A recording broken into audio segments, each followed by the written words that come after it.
दिनांक और स्थान 1308 ईस्वी, दिल्ली। सल्तनत कोहिनूर हीरे की चमक इतनी असाधारण थी कि इसे देखकर किसी का भी दिमाग चकरा जाए।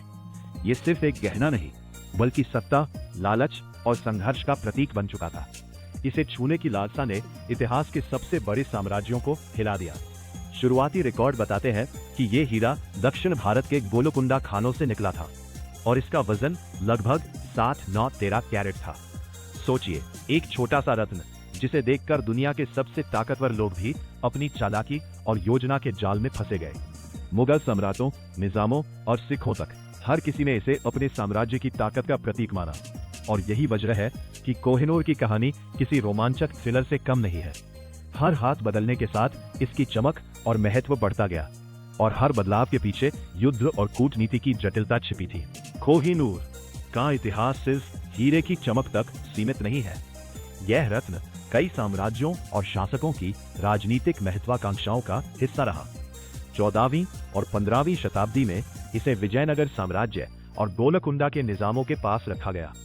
इन साम्राज्यों के लिए कोहिनूर सिर्फ सौंदर्य का प्रतीक नहीं था, बल्कि सत्ता और वैभव का संकेत था। धीरे धीरे यह दिल्ली सल्तनत और मुगल साम्राज्य के हाथों में गया।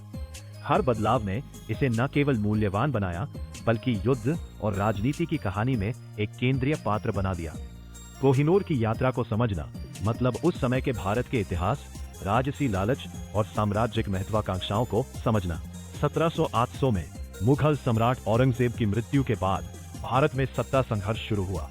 इस बीच कोहिनूर हीरा फिर से सत्ता का प्रतीक बन गया। पेशवाओं के समय में इसे अपने कब्जे में लेना एक रणनीतिक कदम था। महाराजा रणजीत सिंह ने इसे अपनी शक्ति और राजसी स्थिति का प्रतीक बनाया और ये केवल गहना नहीं, बल्कि उनके साम्राज्य की अखंडता का प्रतीक बन गया।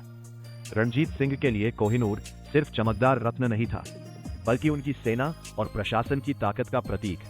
उन्होंने इसे अपने ताज और शाही गहनों का हिस्सा बनाया और इसे सुरक्षित रखने के लिए कड़ी सुरक्षा और रणनीति अपनाई।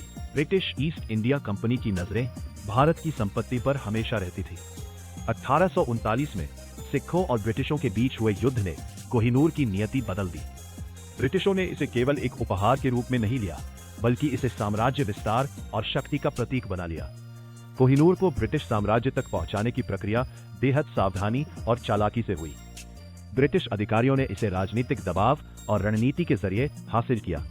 यही नहीं, महारानी विक्टोरिया को इसे भेंट करने की योजना ने ब्रिटिश सत्ता की छवि को मजबूत किया और कोहिनूर को ब्रिटिश क्राउन ज्वेल्स का हिस्सा बना दिया। 1850 के दशक में हीरा इंग्लैंड पहुंचा। अब ये सिर्फ भारतीय रत्न नहीं, बल्कि ब्रिटिश साम्राज्य की ग्लोरी का प्रतीक बन गया।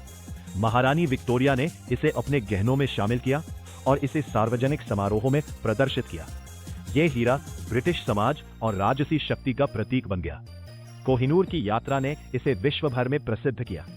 अब तक ये कई युद्धों, राजसी सौदों और राजनीतिक रणनीतियों का हिस्सा बन चुका था। ब्रिटिश साम्राज्य ने इसे सिर्फ एक गहना नहीं, बल्कि उनकी शक्ति और प्रभुत्व का प्रतीक बना दिया। 1870 में महारानी विक्टोरिया ने इसे अपने ताज में जड़ा। कोहिनूर अब सिर्फ गहनों का हिस्सा नहीं रहा, बल्कि ब्रिटिश साम्राज्य की ताकत और शक्ति का प्रतीक बन गया। इसके आकार और कटाई में कई बदलाव किए गए ताकि यह ताज में फिट हो सके और उसकी चमक बरकरार रहे। कोहिनूर का ब्रिटिश ताज में शामिल होना सिर्फ एक समारोह नहीं था, यह ब्रिटिश साम्राज्य की ऐतिहासिक विजय और भारत पर उनके नियंत्रण का प्रतीक बन गया। हीरे की चमक ने हर राजसी कार्यक्रम में अपनी उपस्थिति दर्ज कराई और ब्रिटिश राजसी गौरव का हिस्सा बन गई। आज कोहिनूर हीरा ब्रिटिश क्राउन ज्वेल्स का हिस्सा है और विंडसर कैसल में सुरक्षित रखा गया है। इसके इतिहास में राजाओं, युद्धों, कूटनीति और सत्ता संघर्ष की अनगिनत कहानियां छुपी हुई है। भारत में कई बार इसकी वापसी की मांग उठी, लेकिन ब्रिटिश सरकार ने इसे लौटाने से इनकार किया। कोहिनूर सिर्फ एक हीरा नहीं, बल्कि इतिहास की यात्रा और सत्ता की लालसा का प्रतीक है। इसकी चमक और इतिहास हमेशा याद दिलाएंगे कि ये हीरा कैसे विश्व इतिहास के सबसे प्रभावशाली और विवादित रत्नों में से एक बन गया।